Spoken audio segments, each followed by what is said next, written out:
And our first story, 25 pedestrians on the average get knocked down on Ghana's roads weekly. That's according to the National Road Safety Commission. To significantly reduce the number, the Commission, in collaboration with the Police, Motor Traffic and Transport Department, are embarking on a 3-day pedestrian road safety education initiative in the central and western regions. The Commission's Director, Engineer May Obriyeboa, is unhappy about the negligence of drivers and pedestrians, she says, is contributing to the high number of fatalities on our roads. Well, if we say 25 knockdowns a week, I think it's alarming. If you look at the statistics for the first quarter of this year, even if we ask at the end of May, 31st May, we had registered over 800 people dying on our roads, and it's unprecedented. We've not had it like that before. And I don't think it's something that we should be happy about. And so we know that this year we've had this kind of crashes where a number of people have died in just one crash. And what comes to mind is the Kintampo crash where over 60 people died. So it has all contributed to it. So what we need to do is to ensure that we do a lot of education from now till December, when we will have a lot of people crisscrossing along our roads because of elections. And it has, with history, we know that during election periods, a lot of people are involved in crashes. They die, they are injured. And we, since 2008 or so, we have tried to put in place certain things that will help during election periods. And so this is one of the new innovations that have come to pass, that we want to use the KTK type of thing, that is moving from one point to the other, to see if we do that kind of education, it will help also in the reduction. This is to say that as we move from central, we expect that those residents in the central region, that is the road safety people, the advocates, and then the police and all other stakeholders, to continue with what we have initiated or started, so that as we move along, we maybe by the end of the year, then we would have covered the whole 10 regions, or maybe about 8 of them, so that we can help reduce the deaths and injuries on. Meanwhile, the Director General of the Police MTTD, ACP Patrick Sapon, says the police administration will go after drivers who fail to observe road traffic regulations. But they don't know. We try to educate them. We have started this education in Accra about a month ago. It has worked on well. We've come here today, and Takrady is also doing it. What we want to do eventually is that after we have sensitized them on the do's and the don'ts, a time will come when we do enforcement. In that case, the law says that if you cross the road anyhow or any way, that is reckless, you commit an offense. But because people don't know, we don't want to do that enforcement today. So we are trying to educate them. But a time will come when we do the proper enforcement, that if you cross the road where there's no zebra crossing, you cause your arrest and we will prosecute you. 50 Ghana, it is not too much, but 50 Ghana to some people is also too much. But I'm not always concerned about the penalty. I'm concerned about you committing offense and being arrested. Even if you are questioned as discharged without making you pay a fine, the fact that you have breached a law and the police have arrested you is a stigma on you. The Student Representative Council of the University of Ghana says it will not succumb to any policy decision that could be detrimental to students of the university. The student union leaders say they will not support any decision to make students bear the cost of the utility tariffs. Maxwell Agbagba was at a press conference on Tuesday and came through with this report.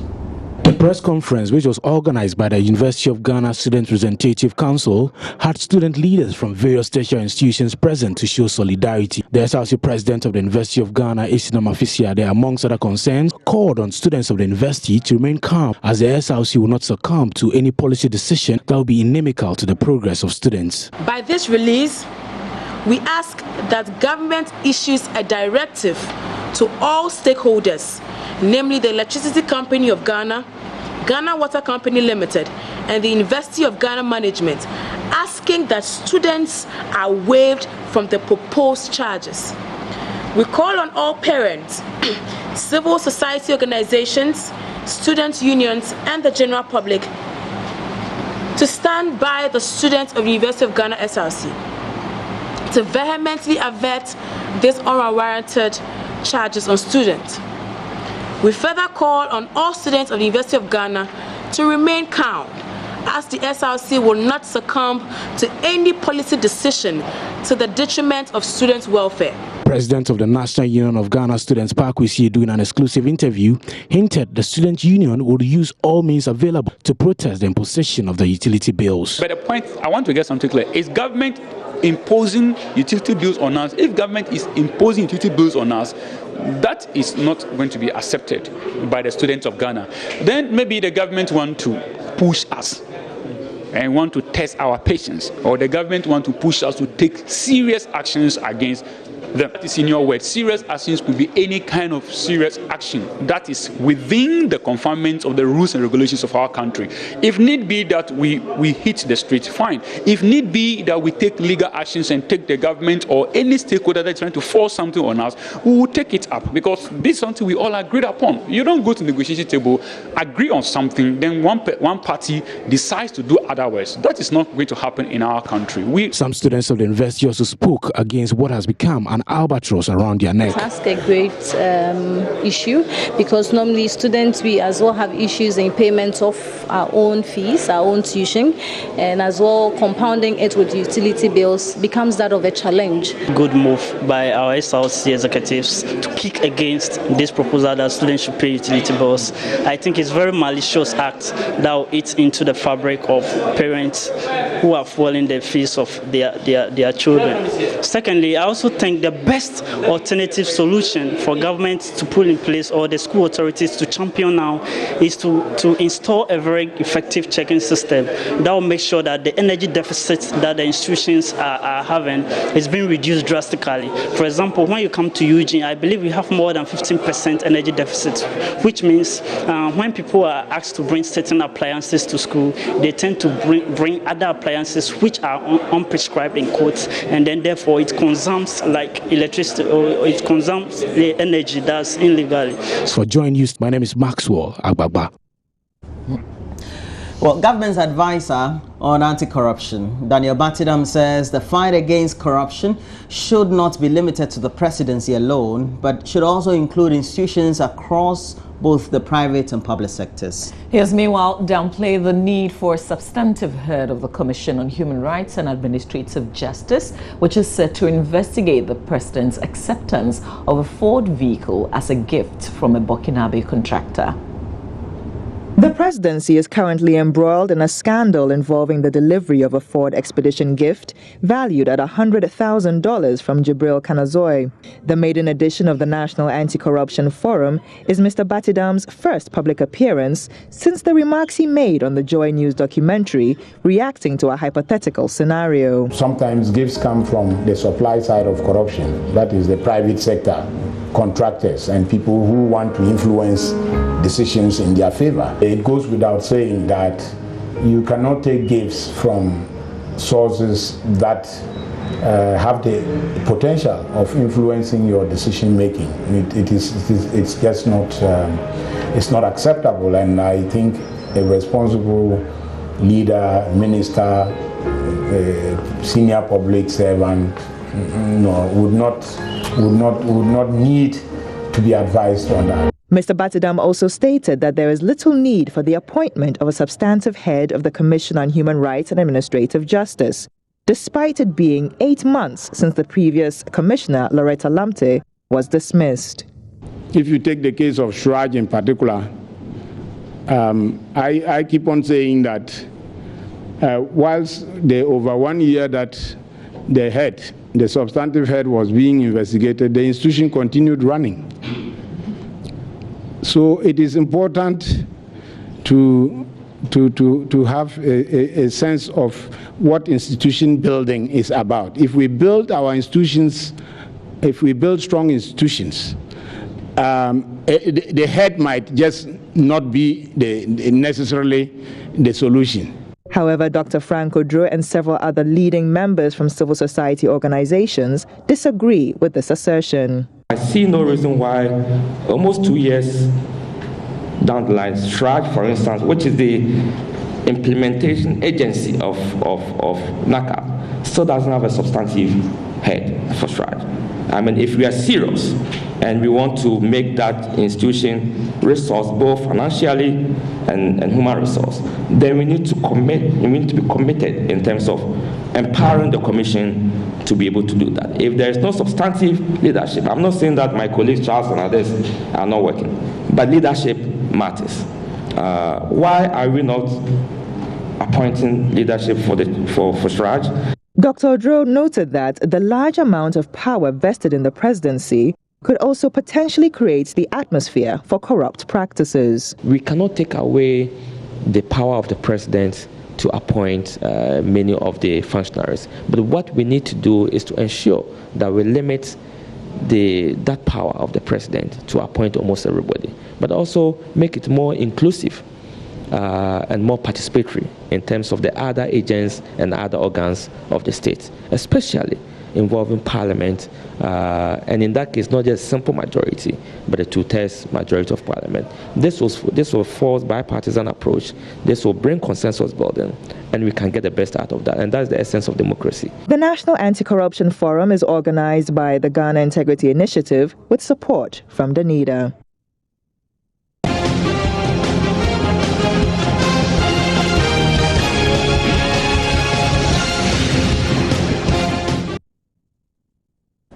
The minority in Parliament appears to have the upper hand in the Electoral Commission's quest to amend relevant portions of the 1992 Constitution and to enable it hold the general elections in November. Deputy Attorney General Dr. Dominic Ayeni on Tuesday laid the instrument in Parliament, paving the way for the amendment process to start. In conformity with Article 291 of the Constitution, the Speaker, Edward Doe Ajahu, referred the request to the Council of States, and they are expected to advise the House within 30 days. The memorandum accompanying the instrument says the decision to amend the Constitution forms part of a recommendation by a committee set up by the Electoral Commission to advise on electoral reforms.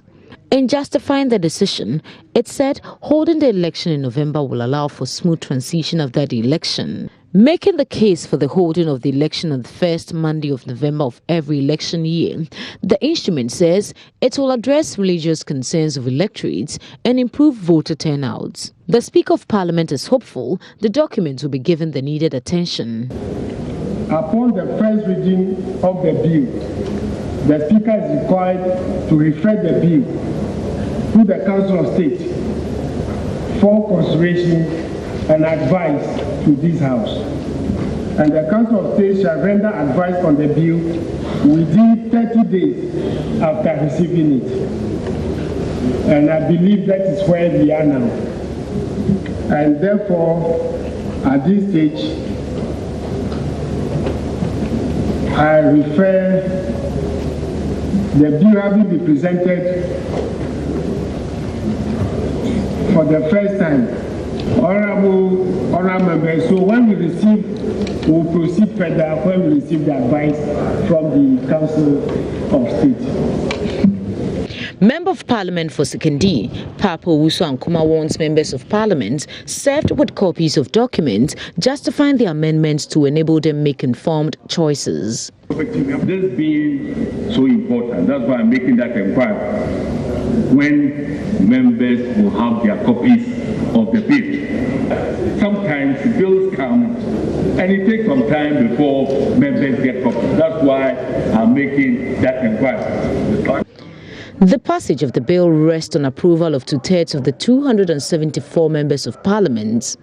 The majority NDC does not have the required number and will therefore count on the support of the minority before the amendments can be approved.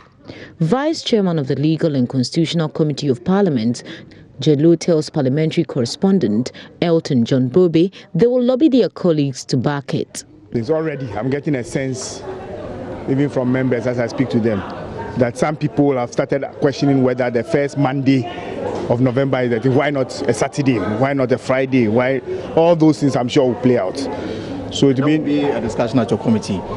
Well, at the committee and of course plenary. People may want to find out what went into that. So basically, those are the things that may change. I don't see it changing anyway. Obviously, it's not going to be a walk on the park. It will require the contribution of others to make it. Of course, I've said that binding. Even the voting alone, that requires 2/3.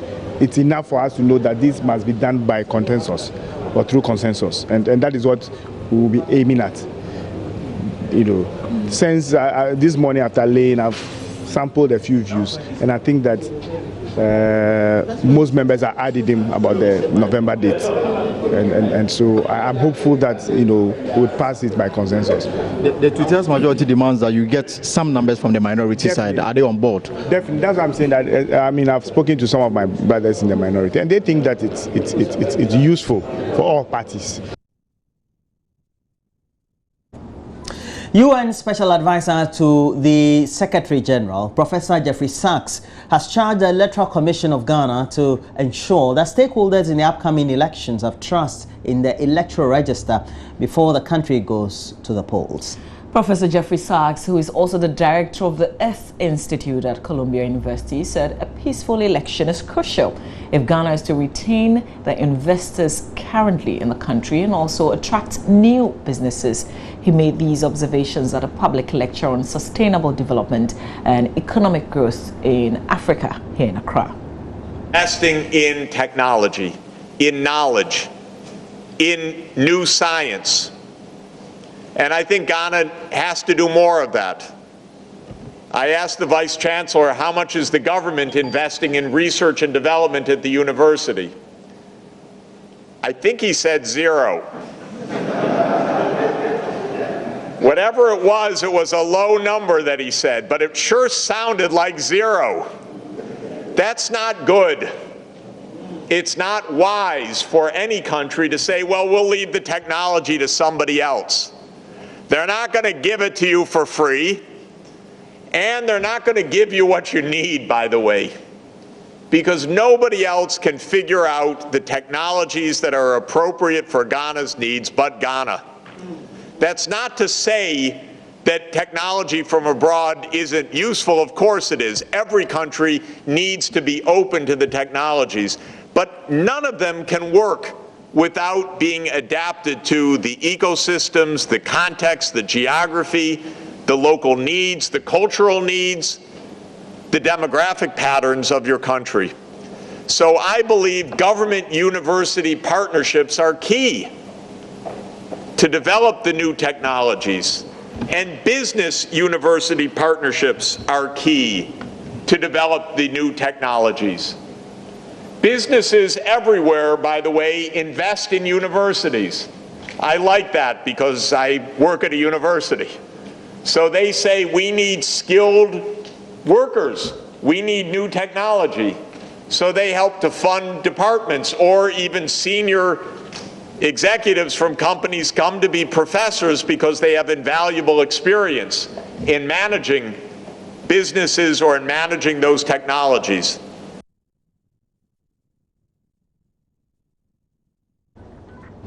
The Chief of Defense Staff says he is unhappy with what he calls the high political temperature in the country currently.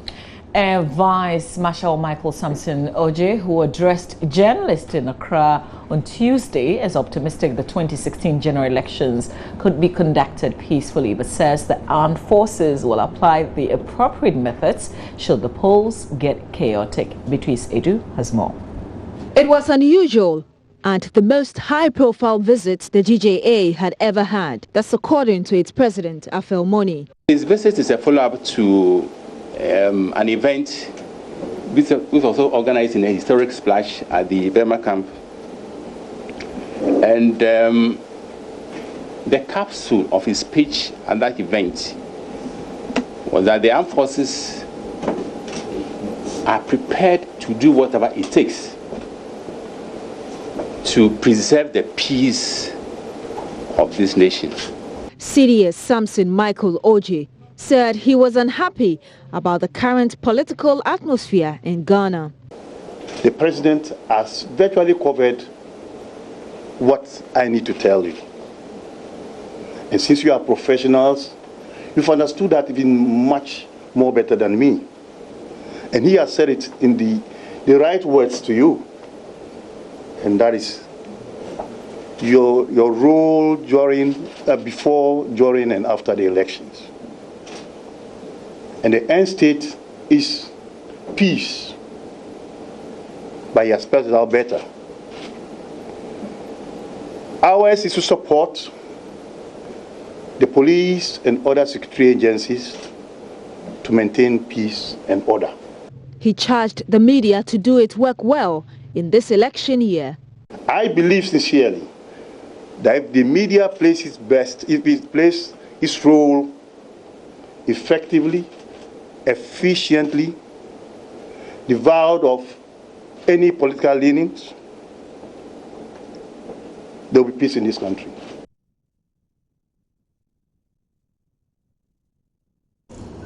And that'll be it for the news for the morning. As always, you want to get interactive, please make sure you do so.